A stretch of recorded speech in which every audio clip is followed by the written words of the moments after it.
Welcome, our fellow lovers of love, and thank you for joining us on yet another excursion through the stream of consciousness down the river of tranquility to fill the lake of life with love.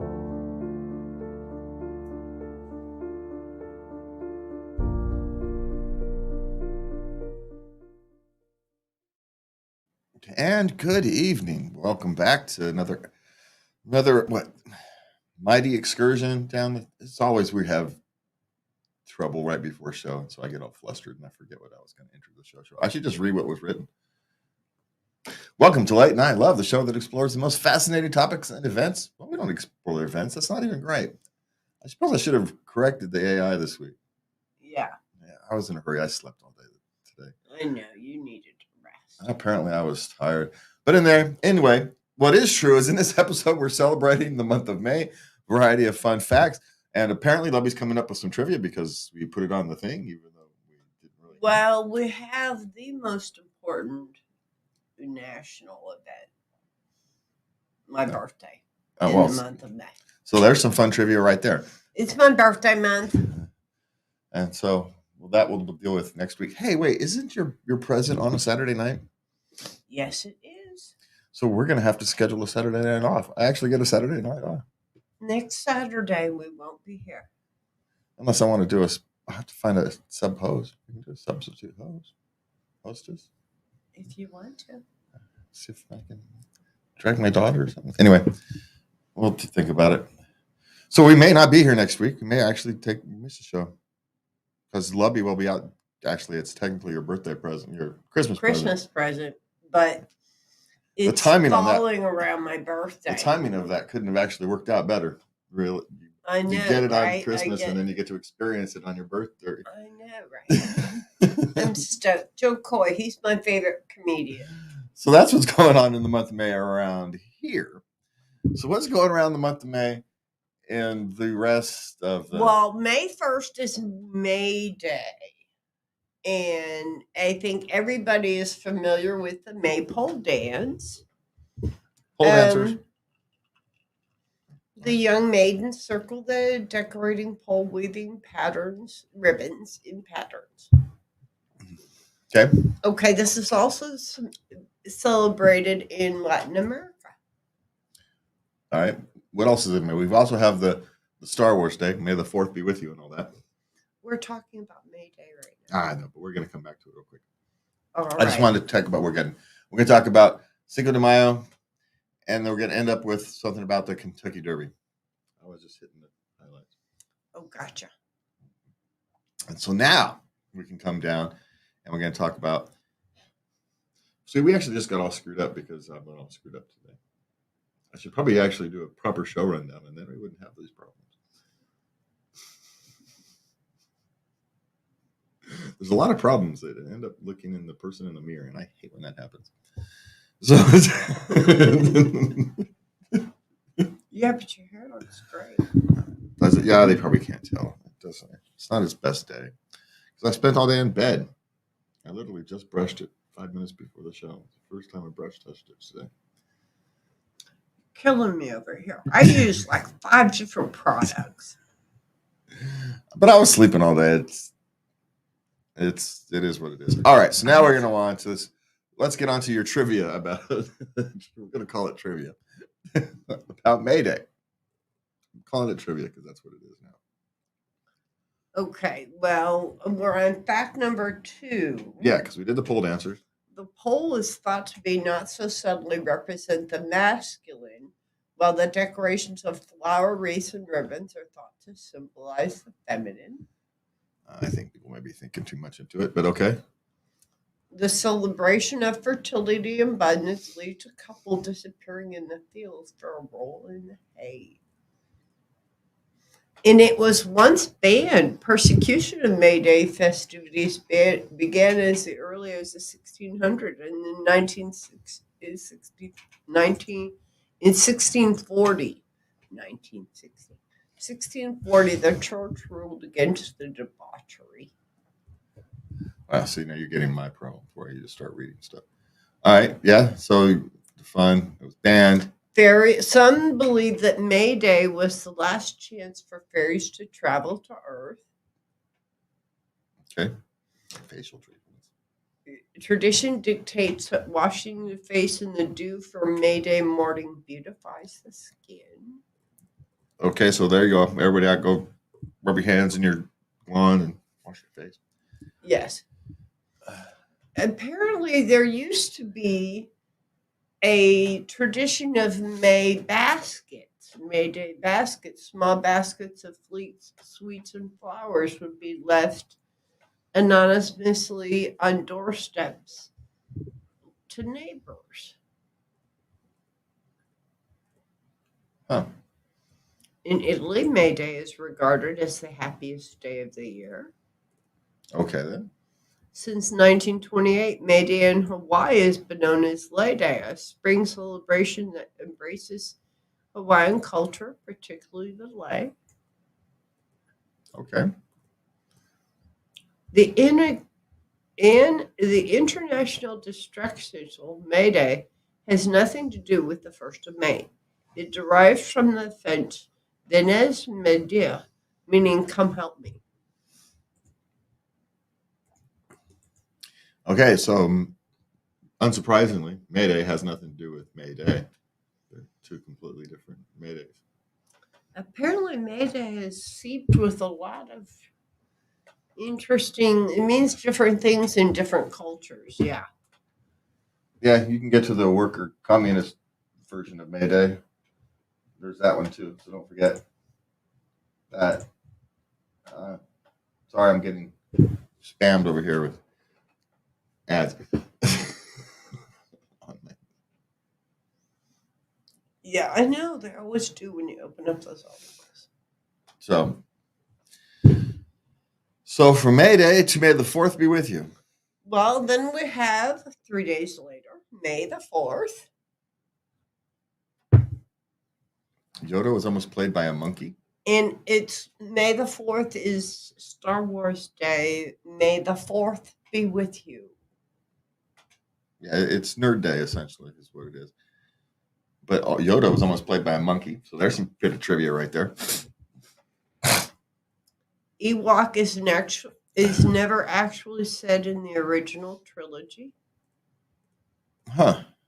I don't remember it. It was only identified in the scripts and closing credits.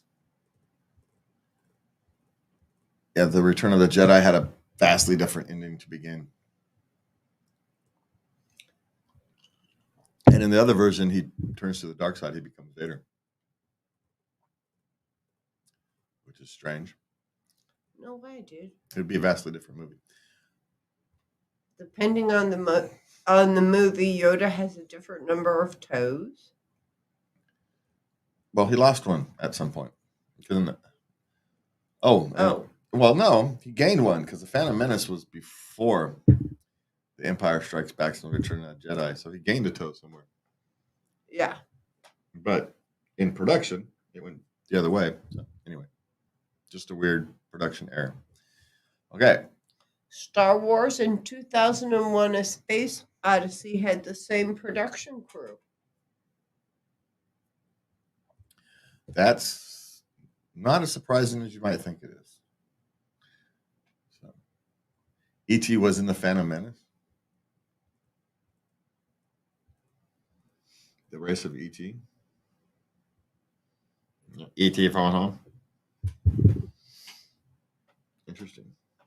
Is it not? Is it not? Yeah. I like that bit of little lore there. Chewbacca's voice is a mix of other animals, bears, walruses, lions, and badgers, and unfortunately, a mixture of dying animals. Oh, I thought it was just that guy who makes weird sounds. No. Oh, okay. Lightsaber noises come from an old television. The hum of an old television's picture tube and the buzz from a film's projection motor. That's where you get the sound of a lightsaber.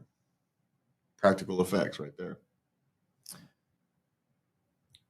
Burt Reynolds was a top contender to play Han Solo, along with Al Pacino, Jack Nicholson, and Christopher Walken. I couldn't see Jack Nicholson playing Han Solo. No. You could see Burt Reynolds playing it, but I don't think it would work. Anyway, that's why they have casting directors. Darth Vader is banned from all official Star Wars parties. The actor who portrayed Darth Vader is banned from attending Star Wars conventions and parties because George Lucas finds him annoying. Well, where do people find George Lucas annoying?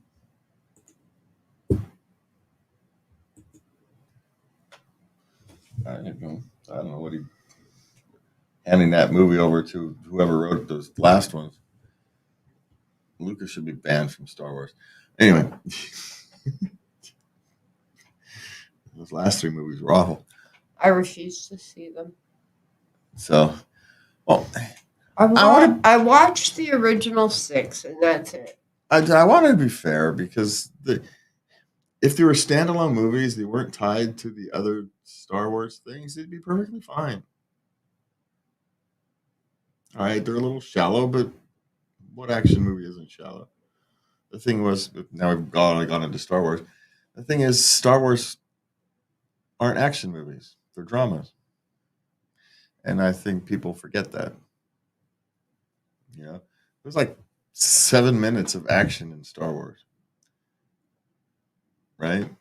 Even the action scene at the opening thing isn't really an action scene. It's just there's no real action there. It's a drama. But anyway. Well, it's a space soap opera. Yeah. Yeah. It's supposed to slow. It's supposed to be like the old radio shows. Yeah, but the new ones tried to be all hip, slick, and cool, and that's where they failed. I don't mind. A lot of the artistic decisions I didn't mind. It's just they're shallow and individually they all kind of work in their own world, but they don't tie into the rest of the Star Wars universe very well. That's the real problem. Okay, because I don't know. A lot of people, those poor actors and actresses, they're just doing what they're told. Yeah, leave them alone. All right. So we just get done with the revelry of Star Wars Day, and then we have Cinco de Mayo, 5th of May, which is not Mexican Independence Day. It celebrates the Battle of Puebla. Which is very strange that we all celebrate a holiday that the country that it's actually from doesn't really celebrate.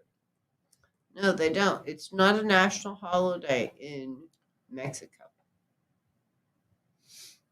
Yeah, it's very strange. The Battle of Puebla Day is a national holiday on May 9th.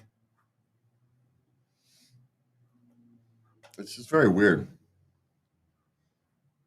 So I've never understood it. It's usually observed in the state of Puebla, however. And the Mexican army was the underdog. Apparently, Franklin Roosevelt helped bring this celebration to the United States because the holiday was starting to celebrate in the U.S. after President Roosevelt created the Good Neighbor policy in 1933 to improve relations with Latin American countries. So, and apparently LA was the first place to celebrate it. And it still has the largest celebration today. That makes sense. It's what, the second biggest city? Los Angeles Fiesta Broadway has a crowd of 500,000 or more. Military parade, recreations of the battle, and other festive events. Cinco de Mayo is more popular in the U.S. than in Mexico, which is I just find hilarious. I think it's just an excuse for us to get drunk and puke on our shoes, personally. like, we celebrate. Well, I think we're trying to be inclusive here and, give a little shout out to the Yeah, but all people do is get drunk and puke American. on their shoes. I'm not sure that's the flex we want to think it is. Gonna celebrate your culture by getting drunk. I don't understand how that's. But People do that on July 4th. yeah, but apparently we're Americans. We like getting drunk and puking on our shoes, so that is our culture. I don't know. But President George W. Bush, recognized the day as a national holiday in 2005. Which is so bizarre. Again, it's a national holiday here. Yeah, and fact number 9, Cinco de Mayo is a top U.S. drinking day. Even more than Tequila and margaritas. and what's strange is it's even more than the Irish Day, St. Patrick's Day. I know, right? Like I said, we just want to get drunk and puke on our shoes. I don't understand. Okay, Cinco is also celebrated in Canada, Spain, Cayman Islands, and Japan. And now they're trying to say Cinco de Mayo is more than just an excuse to eat tacos and drink margaritas. It's an important day, but no one knows what the history is, except no one cares. They think it's Mexican Independence Day. They don't even get it right. So don't tell me that it has meaning other than it's just an excuse, which is fine. Hey, knock yourselves out. Have a day. It's good for the bars and commerce and all that stuff. Just stop pretending that it's for anything else. Hey man, whatever reason for a party, right? It's Yeah, but people celebrate the Mexican culture by drinking. and eating tacos. I'm not sure that's celebrating Mexican culture. I think that's just eating tacos and getting drunk with having an excuse to do it in a group. Hey, knock yourselves out. Like I said, it's good for the economy. And people get out and go, just don't drive home. Take an Uber. That's all I've got to say about that one. Just take an Uber home. Whatever you're doing on Cinco de Mayo, do it responsibly because you don't want your fun day to end in a tragedy. So whatever you're off doing on Cinco de Mayo or on Fourth be with you or whatever, be responsible. On May Day, wear a condom. Well, except isn't it supposed to be celebrating fertility? Isn't it the one day a year you're not supposed to? This is for maidens, not for married couples. I thought the whole point, the whole thing was to, spread your seed and sow your oats and reproduce. That's the whole point. Not on May Day. It's to get a partner. Well, that's how you trap your partner. Now you're stuck. Trap? Well, you know what I mean. Anyway, before I get myself in trouble, or any more trouble. Oh, speaking of trouble, God, I always I'm forgetting to do this. God, you think I would? Again, I got to do a show rundown just so we have this. You can always find our topics and the links to some articles that we post talk about at latenightLove.us. And you can send letters and what from the Lovosphere to love at latenightLove.us. And we may use them on the air. All right. So now we've got, holy crap, that's 14 things in a row. On May 6th is the Kentucky Derby. Not something I much will pay attention to. But, Well, it's the longest running sporting event in the United States. Started May 17th, 1875, with 15 horses in front of a crowd of about 10,000. And that is how it all started. Well, that's usually how races start, but I always wondered how it started. I had an art teacher who was really into the whole Kentucky Derby. Yeah, but you actually wonder. My horse is faster than your horse, and you get a bunch of people together to find out. Is that what that was? You know, Yeah. and that's essentially how NASCAR racing really started. Oval racing, Hmm. tractors. Farmers said my tractor's faster than yours, so so they started racing tractors.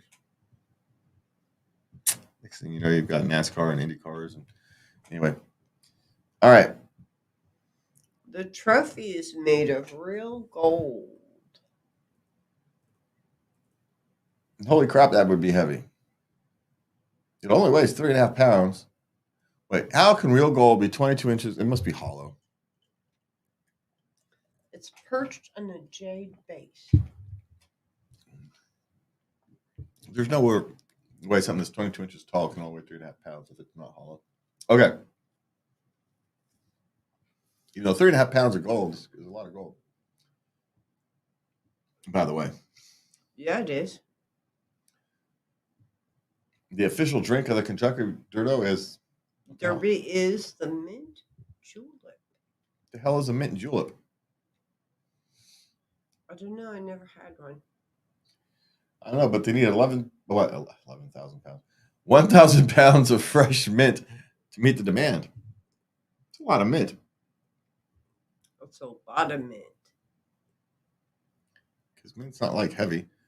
So Okay, this article is from last year. It said 2022 marks the 149th. So this is 2023. So So it's it's 149. So next year is going to be 150 years. next year's gonna be a big honking thing, isn't it? They're gonna make a big to do. You know it's going to be major. Yeah. Yeah, it's gonna be a big to doings. A big, huge to doings. The hats weren't always a tradition. It's fashion, all the horse owners and everybody wears their church finest and whatnot.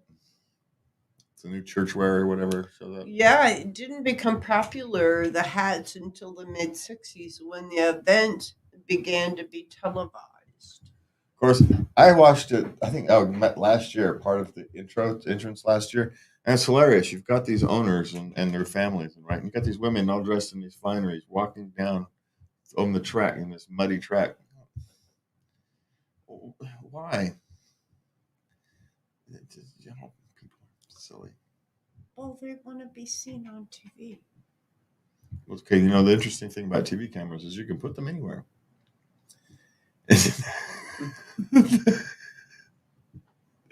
You don't have to send people walking down in their finest, walking across, trying to, and these kids trying to stumble their way through the field. It looked goofy to me, but what do I know?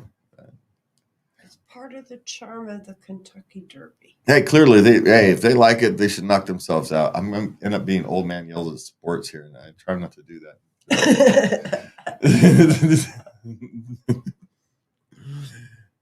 Okay, what are we at? Oh, the hats were not true. The race has an official flower. It's the red rose. So where the winner is crowned with a garland of red roses. The event is often called the Run for the Roses. And there is a famous rose garland that is draped over the winning horse, made with more than 400 red roses. And the garland weighs 40 pounds. Yeah, that's a lot of flour.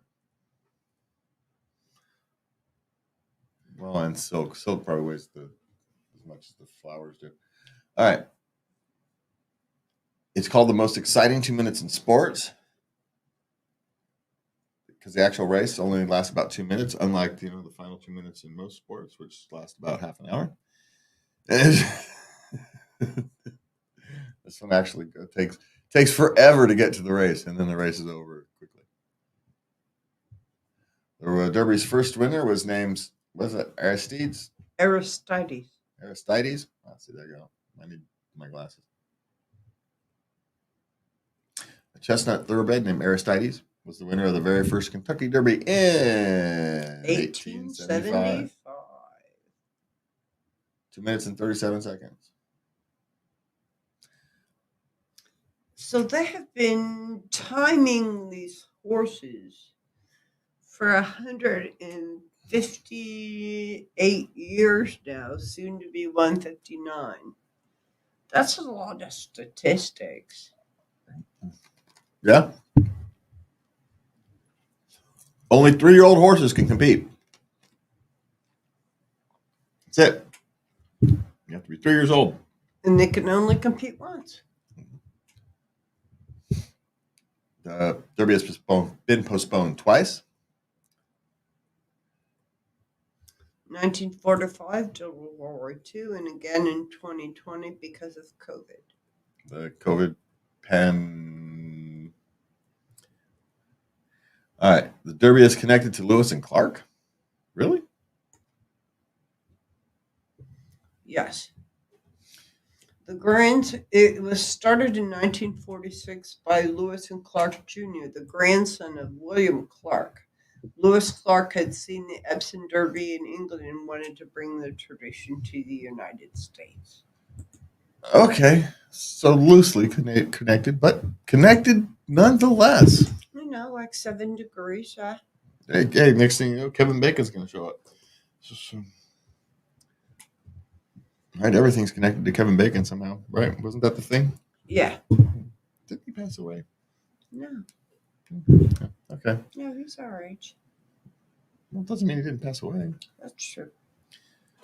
No, crazy about his wife. Okay. All right. Well, speaking about crazy, about your spouse, we're going to move on to our questions from what we call these days, the letters from the lovosphere. Yes. Yeah, I don't know. I got to figure something out. All right. So we've got relationships. We're going to start with relationships tonight. All right. My 29 female mom is adamant that my boyfriend, 30 male, asked for my hand in marriage. He's not going to, and I don't think he has to. How do I get my mother to accept that we're just going to live together? Well, you may very well be married without the paperwork, depending upon how long you've lived together, how much your lives are intertwined, and how well you're actually committed. But I kind of get from the perspective of these 30 years old, they're not kids, but these younger people, where the whole marriage industry isn't worth it. So how do you get your mother to understand that? You don't. You just deal with it. She's not going to be pleased. She's not going to understand it, but no, she's not. And she's never going to. She's from a different generation. Yeah. And if you wanted to try, you could explain that getting the government or whatever involved in your relationship just doesn't seem like a good idea. And it doesn't mean anything about the commitment to the relationship. But my guess is she's still not going to understand. So I wouldn't try too hard, because why create the extra division? Just, yes, Mom, and move on. All right. Male 21, female 21. Girlfriend says I can't go on trips by myself and it's a deal breaker. What's wrong with her? Well, superficially, they say she's insecure, but more controlling. It's hard to know. But, I don't know. My guess is it's insecurity. And she's too young to know better. What do you think? I think she should be encouraged to take trips by herself. I would like to know what she's really afraid of. She's obviously afraid. So maybe the approach, honey, what is it you're afraid is going to happen? Because she has some fear built up in her mind. What do you want to bet? She's got 2 or 3 scenarios of bad things that can happen that would not work out in her favor. Well, yeah, but that comes from insecurity. Yes. So you have to get to the root of her what she thinks bad is going to happen and address those. Okay, well, what if she's just controlling? Well, that's a different issue. So I guess that's what you have to actually kind of decide. Is it controlling behavior or is she fundamentally insecure? And that could be dealt with, actually. See, if it's insecurity, it can be dealt with, right? That can be Yeah. evolved. You can learn. She may just be young and not know what a real relationship looks like. Maybe that's just her experience You're supposed to be together all the time. all the time. And so she doesn't know that there's other ways to accomplish a relationship. So, I mean, they're only 21. So there's a lot of number of things it can be. So maybe nothing's wrong with her. She's just starting from a different perspective. But at the same time, you like to take trips by yourself. And if that's part of your need for your happiness, then, it's a signal that you two aren't compatible in all these ways, right? Sometimes there are deal breakers and you just accept them and you move on. No hard feelings.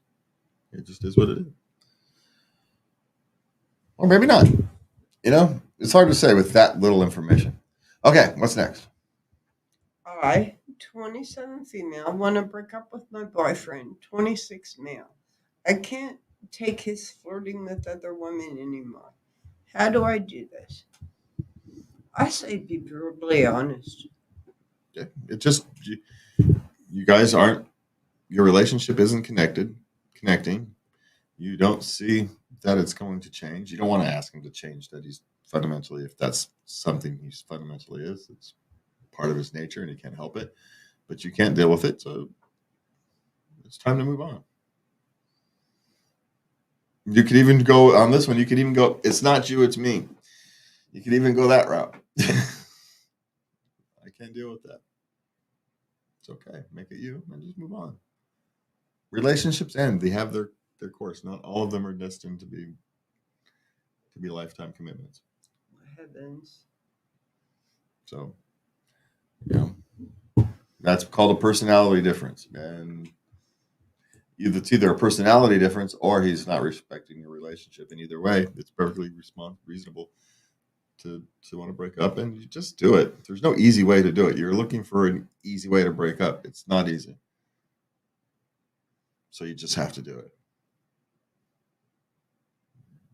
There's nothing easy about it. There's no easy way to do it. The easiest way to do it really is to accept the responsibility, make it about you, and just move on. That's it.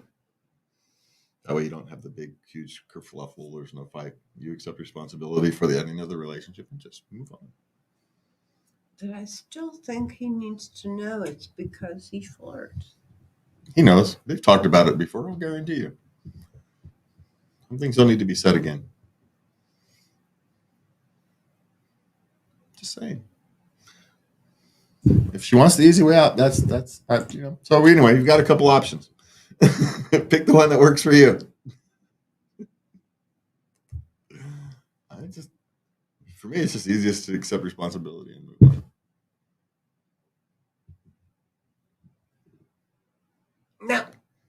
If you hadn't been heard yet, you're not going to be heard now. So He needs to know. He already does, and either doesn't care or can't help himself. What good is telling? What do you mean he can't help himself? That's so much BS. Some people are so naturally bubbly that they just really can't help themselves. Bubbly is one thing, flirting is another. She may take his bubbliness as flirting. I doubt it. Hey, everybody, perceptions.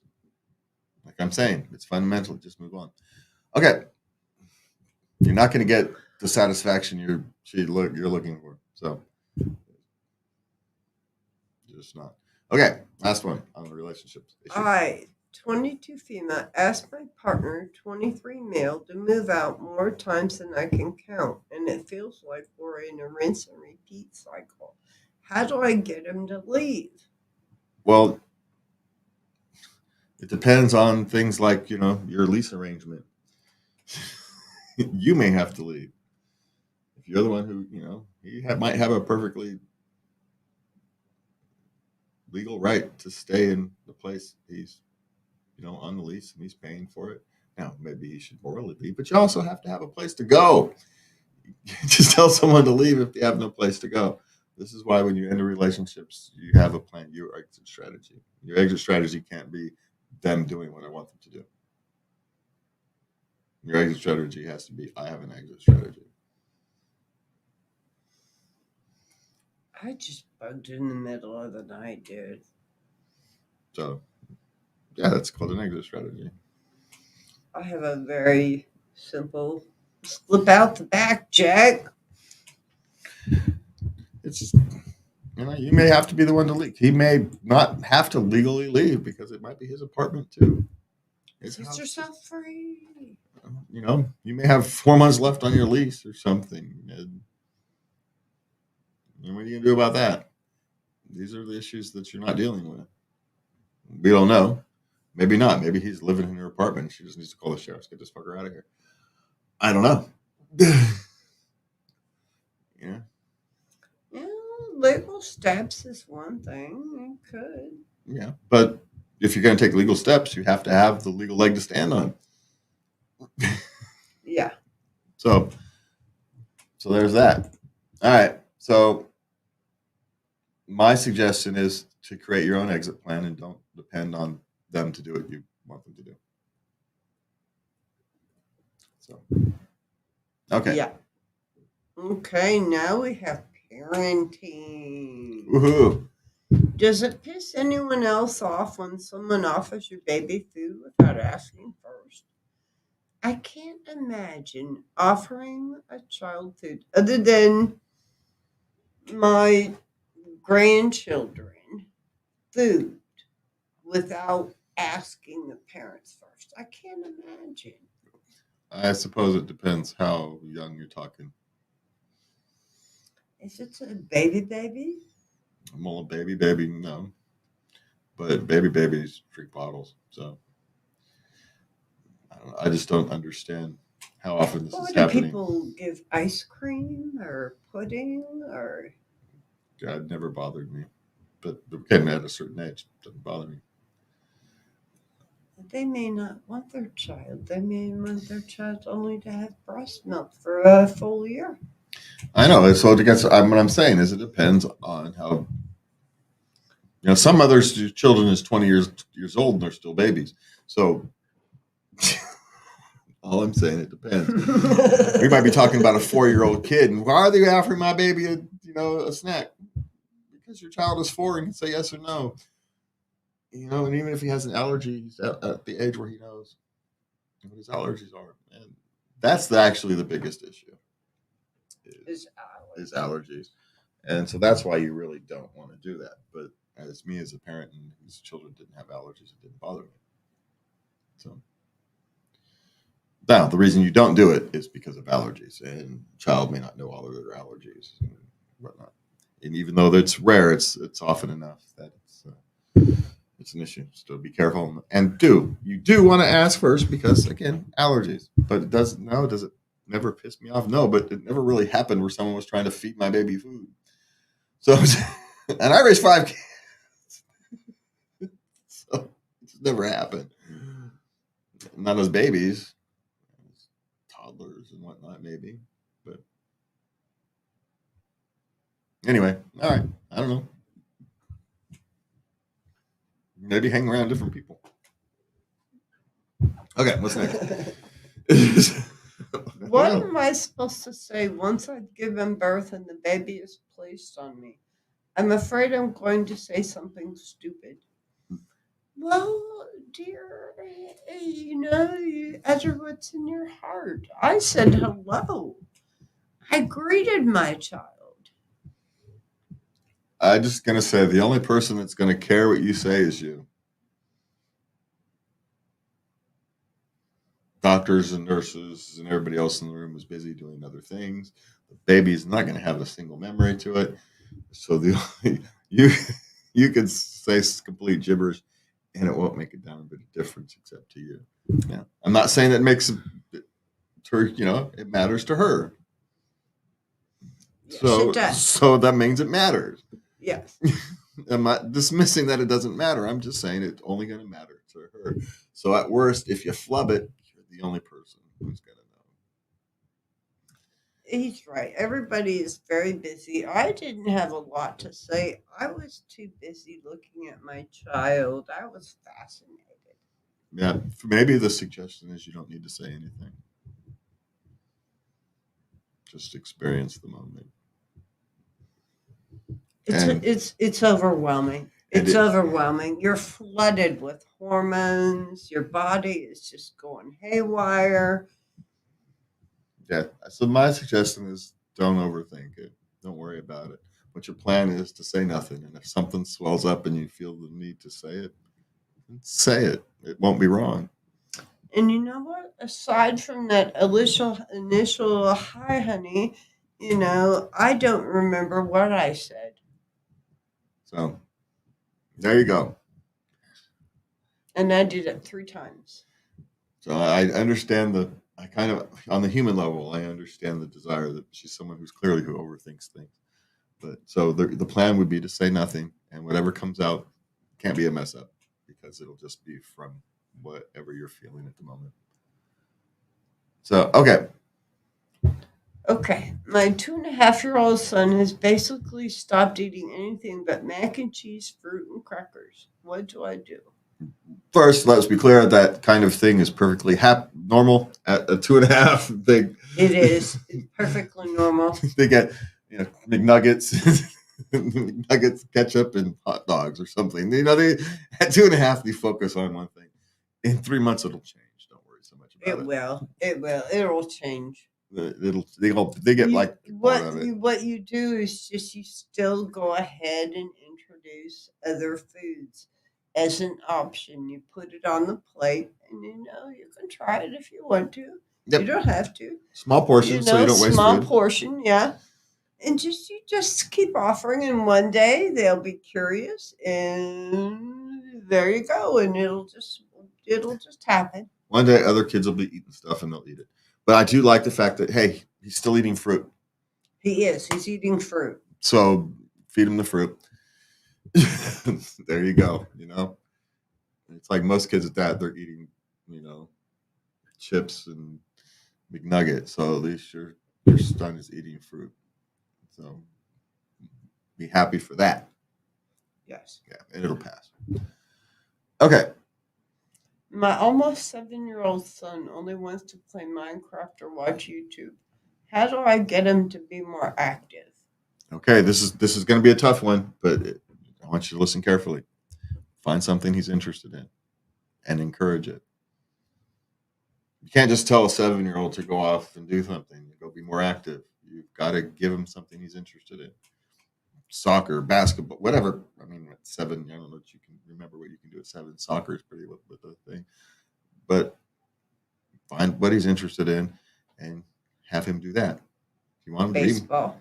Yeah. I mean, 7 is a little young, but Softball. yeah, well, I mean, maybe not. 7 T-ball, you're hitting the beginnings of that kind of thing. T-ball, yeah. But whatever that is, go outside, set up the T-ball and a net for him. Give him something that he's interested in to do. Otherwise, you're just asking him to go be more active. What does that mean? He's 7. He doesn't know. I mean, you're going to have to give him the opportunity as well. At 7 years old, you can take him to the park. He'll find a stick and find something to do. But you're going to have to take him to the park. He's 7. He can't do it by himself. So you're going to have to be active with him. And then he will be active. Yeah, I'm sorry, but you're going to have to be more active too. Yeah. Yeah. It's just and on the plus side of that, you get to experience some time and watch your kid develop and evolve into something that's more than he is now, which is fun. Yeah. It's fun. So, enjoy it. Enjoy the time you're going to get to spend with him if you want him to be more active. That's it. Because he needs you. to guide him through those activities. Because you know what? Thing about Minecraft or YouTube, he can do it by himself. But he can't be active by himself. He needs guidance. And, someone to take him there. And make sure it's something. Don't force him to play the piano if he doesn't want to play the piano. Find him something that he's interested in. Okay. Yeah. Okay. Now we have some more questions. Okay. Coworker smoking in our office. How do I handle this? She's afraid to report it to HR because then they'll know the smoker will know who reported it, and there'll be repercussions. So there will be repercussions, but not for the person who reported it. So there's two ways to deal with this. A, you can tell them, hey, that really annoys me, take it outside, or you can report it. Otherwise, nothing's going to happen to HR. Right? You have to report it to HR and let HR deal with it, or you're going to have to deal with it head on. That's it. Or deal with it. That's it. That's all you've got. It's your only options. You have two. Well, you technically got three. You can just continue to deal with it. That is an option. Okay. It is technically an option. Not one any of us would suggest, but it is technically an option. But you can deal with it straight on. Say, hey, that really bothers me. Let's knock it off, or I'll report you to HR, which I already should have done. Or you just report to HR. Because I don't think there's any state. Is this from any Western country? Yeah, it's here in the United States. Well, then there's not a state in the country that's legal in. So your HR will take care of it. We'll deal with that seriously. So anyway, that's how to deal with it. Yeah. Just, you kind of have to. Okay. What are you looking for in a good manager? Well, that's a very generic question. It depends what your personal needs are. There's no single answer. Some of us need managers that, are more micromanaging. Some of us do. We can't manage our own times. And so, you need a manager who's more on top of you. Others need managers who say, here's the task. I need it done by Friday. I don't care how you do it. That's me. As long as it gets done, they don't really care how you do it. They're not that interested. They've got other things to think about. And you've got people who need managers who are empathetic, right? You need managers who you can trust and reach on a human level. And then there's other people who just, they need a manager. They don't care. They just tell me give me the facts, give them to me straight, just so I can move on. I'm not here to have a personal relationship. I'm here to get a job done. And so there's no single thing what I look into for in a manager or a boss is different than what somebody else might. And it depends on the culture of the organization. If you're hiring a manager, and then it'll depend on the culture of the organization you're looking for. What do you need? Do you need someone who's going to come in and keep things running as they are because things are running good? You need someone to stay the course, or are things broken and you need someone to come in and fix things, break some things to fix some things, whatever it is. You're going to have to decide what you need. And so a lot of that, deciding what kind of manager you're looking for, whether you want to work for them or whether you want them to work for you, is understanding your needs and finding the match. Because there's not a singular answer. There's just not. And now managing people, who a manager is a vastly different skill than doing the job. So a lot of times we make a mistake. If someone's good at doing a job and we say, hey, we're going to make you a manager. And then we don't train them to be managers. And so that is the one thing I would be careful of. If you're going to hire a manager, make sure you give them the proper training and support so they can be successful. You wouldn't send someone to do a job without training them. So don't ask someone to do a job without training them. So there's that. Okay. unread emails do you have pending, and how far back do they go?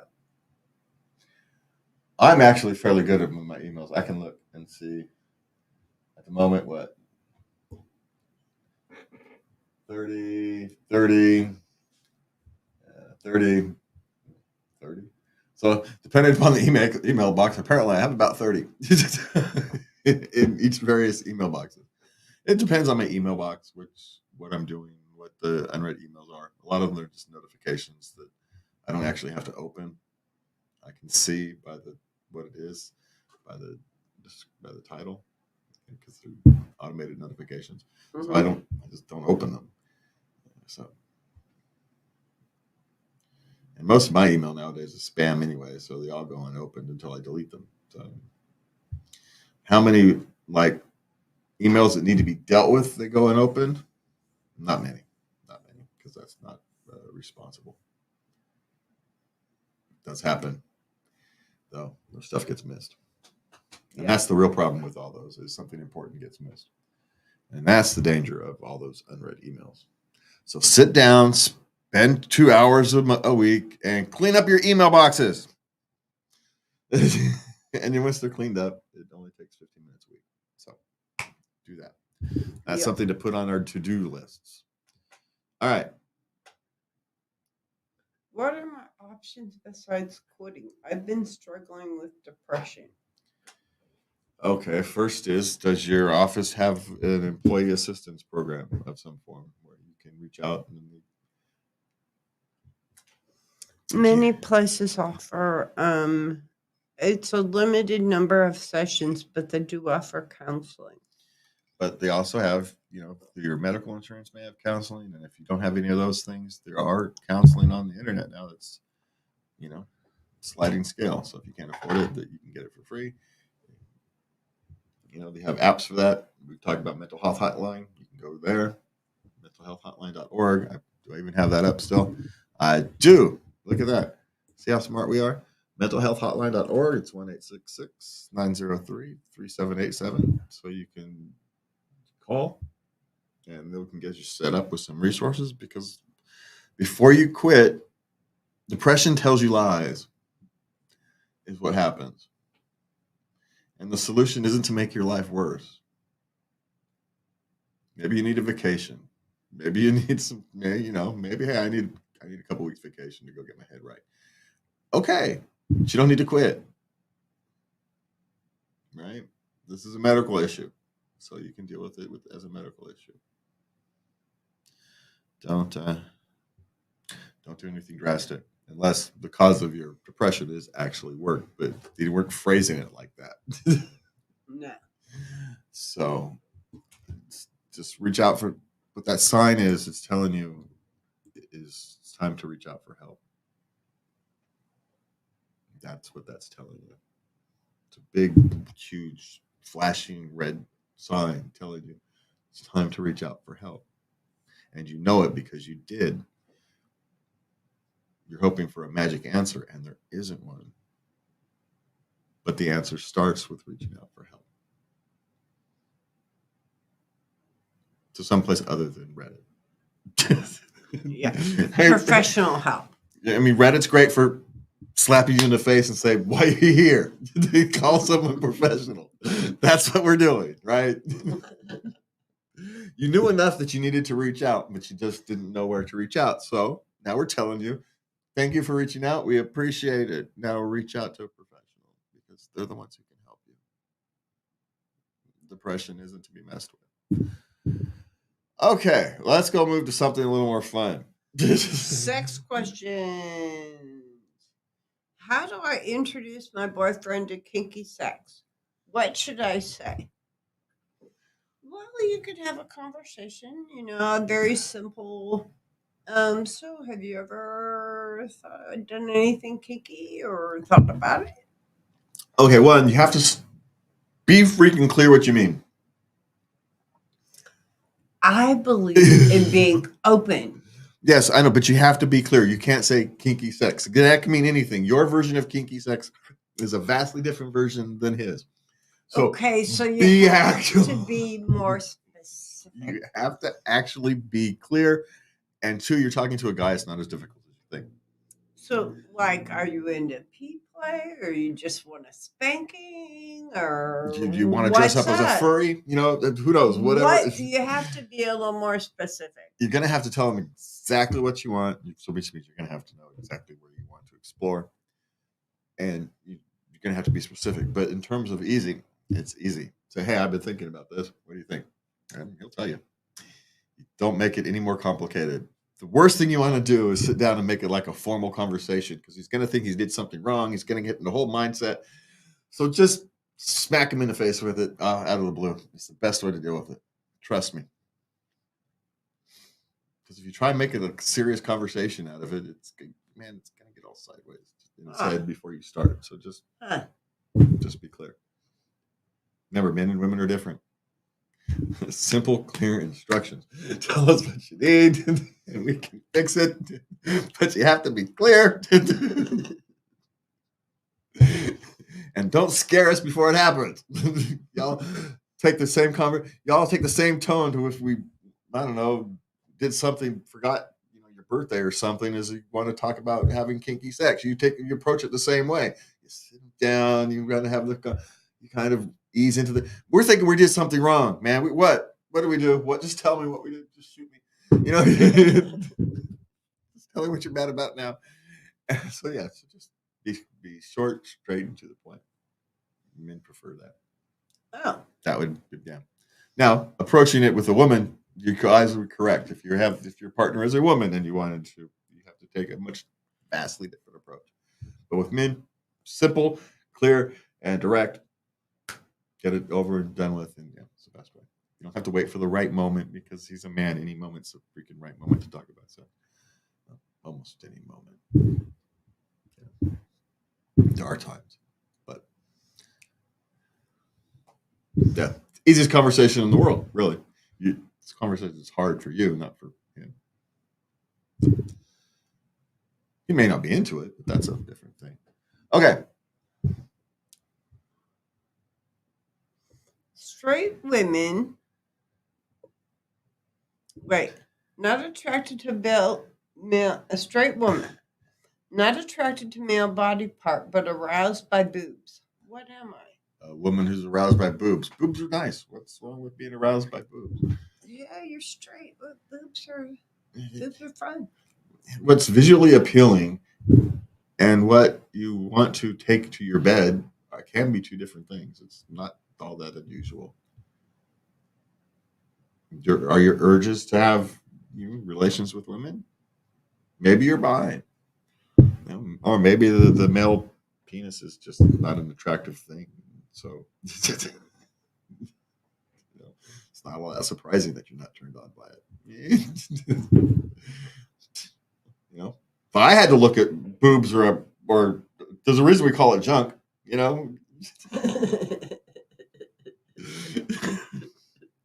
Just saying.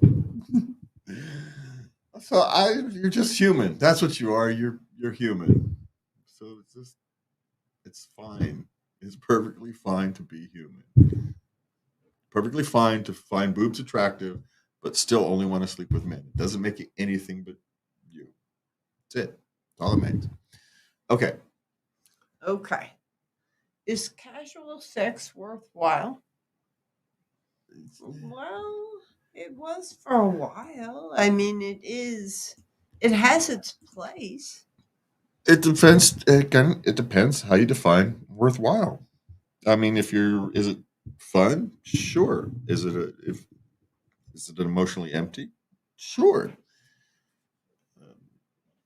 Can it, if you engage in too much of it, can it give you a distorted version of relationships? Yes. Does it have to? No. There's no simple answer to this question. It's what you want out of life. But just want to say that your actions when you're young, have repercussions that you can't imagine in the future. Maybe it will, maybe it won't. So whatever it is, you just have to be prepared to accept whatever consequences may or may not come your way. That's all. And those consequences can be physical, they can be emotional. You know, we've discussed this a few weeks ago, how, they're talking about body counts these days. Somehow it's, in 10 years, are these people going to care about body counts? Don't know. Body count. It's a thing these days where people who have too much casual sex are no longer viewed as long-term relationship material. They'll go out and have fun with you for a night, but they're, in terms of relationship, they're not interested. Now, I suspect that kind of goes away as they get older, but maybe not. There's no way to know how these cultural Seems trends. a little judgmental.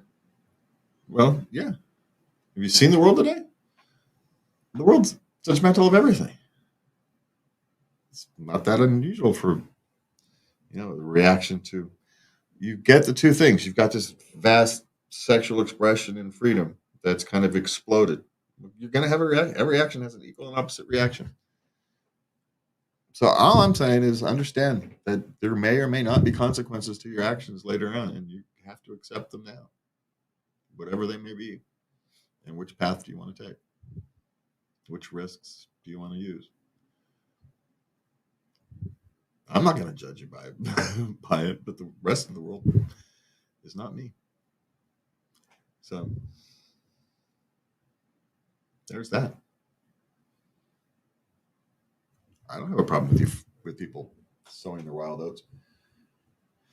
Doesn't everybody? No, far less do than you think. There are people who go sexless their whole lives. It's far, and it's more than you think. It's more than we ever imagined. So, anyway, okay. What's this last one? Okay, last question. Committed but can't help fantasizing about women around 40 age. I'm 27. Is this normal? Dude, it's a lifestyle. You're a cub. You like cougars. There are websites devoted to this. Go have fun. On the website, you're committed. It's just a fantasy. Don't worry about it. Yeah, it's a fantasy. People like different things, and who knows where it comes from. If you ask Freud, maybe you have a mother's complex, or maybe you just like women with a little more meat on their bones. Women at 40 are not so skinny. Well, I've heard from young men that they like because older women know what they want. This is true. They'll tell you, unlike a young woman who eats all games. So, excuse me. So who knows? But it is what it is. It's a fantasy, and we all have fantasies that are better off in your head anyway.